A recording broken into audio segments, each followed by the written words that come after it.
सास बनने की ट्रेनिंग। सुधा के बेटे की शादी होने वाली थी और वो इतनी एक्साइटेड थी कि आज मैं ऊपर आसमान नीचे, आज मैं आगे जमाना है पीछे। अरे हाँ भाग्यवान, तू सबसे आगे ही है। लेकिन हुआ क्या है? सास बनने वाली हूँ मैं। अरे घर में एक नया सदस्य आ जाएगा, कितना अच्छा लगेगा ना। आप और राहुल तो ऑफिस चले जाते थे और मैं पागल की तरह घर में अकेली। अब तो मेरा साथ देने वाली आ रही है इस घर में। बहुत बहुत बहुत खुश हूँ मैं।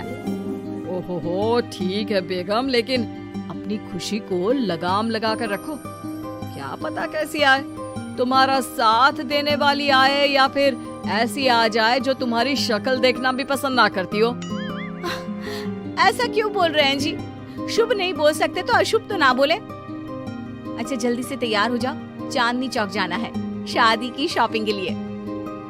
हाँ हाँ, थोड़ी सुबह तो हो जाने दो, दुकानें बाजार खुल तो जाए। तुम सच में ना पागल हो गई हो बहू के आने की खुशी में। बेटा माँ की हरकतें देख रहा था। वो सारी बात फोन पर अपनी होने वाली बीवी राशि को बताता है। फिर पता है क्या हुआ? माँ ना सुबह 6 बजे ही पापा को चांदनी चौक जाने को कहने लगी।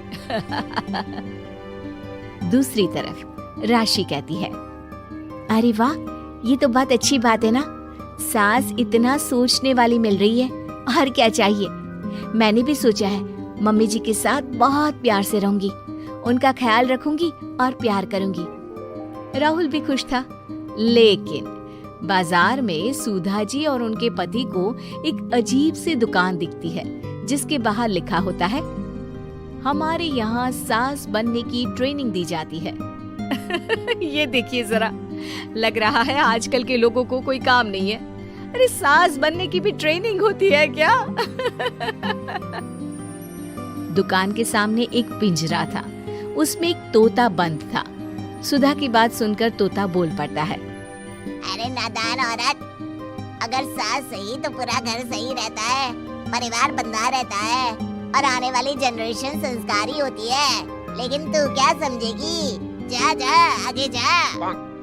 ओए, तोते बड़ा बोल रहा है, क्यों आगे जाऊं? मैं नहीं जा रही।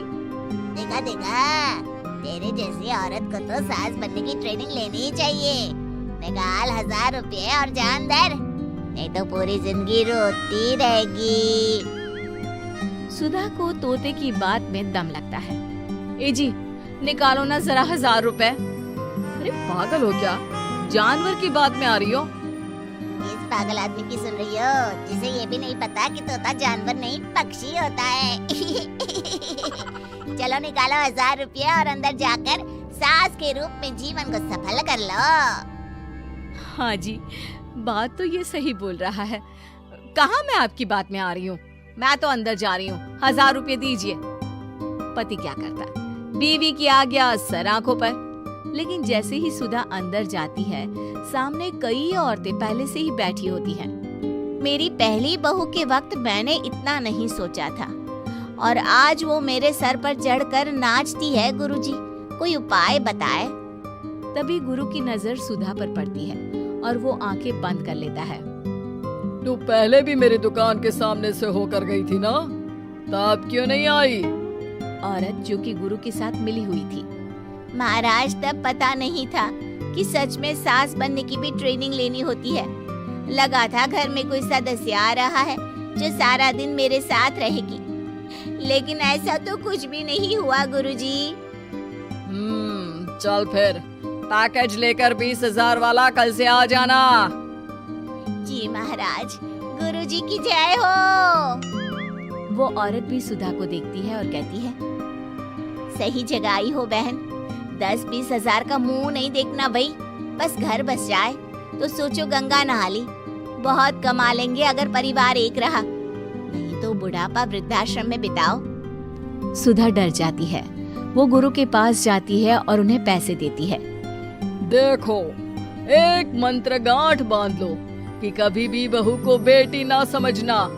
जितना दबा कर पहले दिन से रखोगी, धीरे धीरे प्यार दोगी तो मान रखेगी, नहीं तो। ना जी ना गुरुजी, समझ गई। अरे भला हो भगवान का जो आपसे मिला दिया, नहीं तो मैं।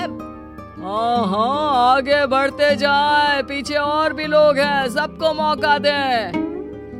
सुधा घर आ जाती है। राशि शादी करके घर आती है तो दिमाग में सास की वही छवि होती है जो राहुल ने दिखाई थी। देखो राशि, मैंने काम वाली हटा दी है। वो क्या है ना, 2000 महीने लेती थी, यानी कि 24,000 साल का, और 5 साल में उसे जोड़ो तो 1,20,000 रुपए। माँ जी, और 10 साल जोड़े तो? तभी राहुल आ जाता है। अरे बस इतना मत जोड़ो, फिलहाल भूख लगी है, कुछ खाने को दो। अरे पर बर्तन तो गंदे हैं ना, काम वाली तो आई नहीं, फिर बर्तन कौन धोएगा? अरे कौन धोएगा मतलब? तू धोएगी? मैं? ठीक है, मैं धो लेती हूँ, धो कर देती हूँ, आप खाना बना ले। अरे खाना भी तू ही बनाएगी? ये क्या बात होती है माँ, क्या हो गया तुझे? कल तक तो कुछ और ही बोल रही थी। लेकिन सुधा का व्यवहार सुधरने का नाम ही नहीं ले रहा था। बहू और बेटा ससुर से बात करते हैं। पिताजी, क्या हो गया है माँ जी को? वो क्यों ऐसे व्यवहार कर रही है जैसे मैं कोई नौकरानी हूँ? पिता क्या करता, बता देता है सारी कहानी कि कैसे सास का दिमाग एक गुरुजी ने खराब किया है। सास बनने की ट्रेनिंग? तो मामला ये है, वही मैं कहूँ, कहाँ तो माँ बहू का इंतजार ऐसे कर रही थी मानो साक्षात कोई देवी आने वाली है, लेकिन व्यवहार नौकरानी जैसा। देखिए माँ बुरी नहीं है, बस किसी ने उनका दिमाग खराब कर दिया है। तो ऐसे में मेरे पास एक आइडिया है। बहू फुसुर करके पति और ससुर से बात करती है। अगले दिन बहू सास के सामने कहती है, अच्छा मैं जा रही हूँ, मेरी क्लास है। ये बोलकर बहू निकल जाती है। ये कौन सी क्लास करने जा रही है? पढ़ाई तो खत्म हो गई थी इसकी। अरे माँ, दरअसल वो ये सोच कर आई थी कि तुम माँ जैसी होगी, लेकिन यहाँ तुम तो तुर्रम खां बन गई हो। तो वो किसी बहू बनने की ट्रेनिंग वाली क्लास में गई है। ये बोलकर बेटा बाप की ओर देखता है और आंख मार देता है। हाँ, वो तो तुम्हारी माँ ने भी सास बनने की ट्रेनिंग ली है बेटा। पहले का जमाना और था भाई, कि भोले मन से रिश्ते शुरू किए जाते थे। अब तो नई लड़की घर आते ही नौकरानी हटा देते हैं। बताओ, पिछले 25 साल से वो नौकरानी काम कर रही थी, तब तो कोई हिसाब किताब नहीं हुआ। अरे पापा, आप भी माँ को बोल रहे हैं? अरे माना, वो माँ समझ कर आई, घर में खुशहाली रखने के लिए हमेशा आप लोगों के साथ उठती बैठती, माँ को कभी जवाब नहीं दिया। लेकिन माँ की क्या गलती? अरे दादी ने भी तो ऐसा ही किया होगा ना माँ के साथ, तभी तो माँ अपनी बहू के साथ ऐसा कर रही है। नहीं, वो तो बहुत अच्छी थी। मेरे आने के बाद तो उन्होंने खाना बनाने वाली भी रख ली थी। अरे तो फिर तुमने क्यों काम वाली हटा दी?